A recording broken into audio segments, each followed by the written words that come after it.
L'Église catholique fait mémoire de sainte Catherine de Sienne. De nombreuses saintes ont illustré le prénom Catherine, Catherine d'Alexandrie, Catherine de Suède, Catherine Labouré. Ce beau prénom vient du grec pur, katharo, nom repris par les hérétiques cathares, à noter que Luc veut également dire pur, leuco. La Catherine que nous fêtons aujourd'hui est Catherine de Sienne. Elle fut dominicaine, mystique ardente et militante de la sainteté de l'Église. Elle vivait au XIVe siècle où l'Église, décadente et déchirée, semblait incapable de se réformer. Deux papes s'opposaient entre Rome et Avignon. Née à Sienne en 1347, Catherine achève sa course à Rome en 1380, alors qu'elle n'avait que 33 ans. Elle n'est pas une religieuse, mais une laïque, consacrée dans le tiers-ordre de Saint-Dominique et Eumantellata, autorisée à emporter l'habit. Dans sa famille, les Benincasa à Sienne, elle mène d'abord une vie de recluse parmi les siens. Toute son existence sera marquée par la prière et la pénitence pour la sainteté de l'Église. Elle se veut l'épouse du Christ.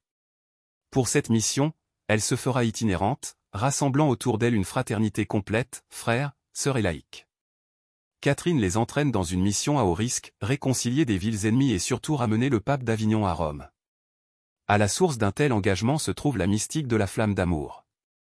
Sa vie est toute cachée dans les blessures du Christ crucifié. Elle ressent, dans l'intime de son cœur et de sa foi, les drames de l'Église et de la société de son temps qui continuent à crucifier le Christ. Catherine paie de sa personne et combien. Elle propose sa médiation pour ramener la paix dans les cités désunies, comme à Florence. Par 2 fois, elle part en ambassade du Christ vers le pape en Avignon. Rien ne l'arrête puisqu'il s'agit de réformer l'Église dans sa tête et ses membres. Par ses lettres, elle bouscule cardinaux et clergés et interpelle les papes avec une audace inouïe. Elle parvient à décider Grégoire XI à regagner Rome. Consumée d'amour pour l'Église, elle s'éteint dans cette ville le 29 avril 1380. Son dialogue, ses lettres et ses poèmes nous la montrent réparant les brèches du corps du Christ depuis sa cellule intérieure. Catherine a été proclamée patronne de l'Europe par Jean-Paul II le 1er octobre 1999, avec Brigitte de Suède et Edith Stein, Sainte Thérèse Bénédicte de la Croix. Sainte Catherine de Sienne, priez pour nous. Évangile. Nul n'est monté au ciel sinon celui qui est descendu du ciel, le Fils de l'homme. Alléluia. Alléluia.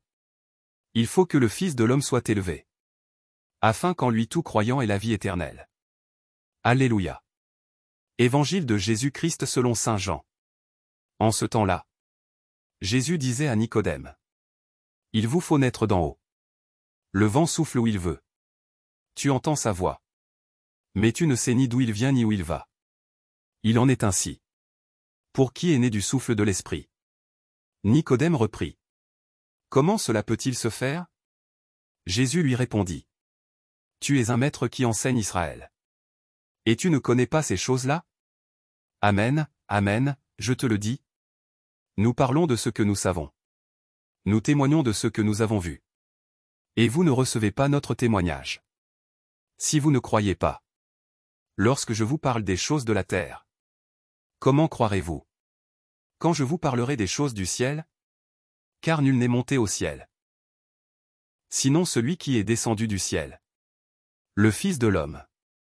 De même que le serpent de bronze fut élevé par Moïse dans le désert, ainsi faut-il que le Fils de l'homme soit élevé, afin qu'en lui tout homme qui croit ait la vie éternelle.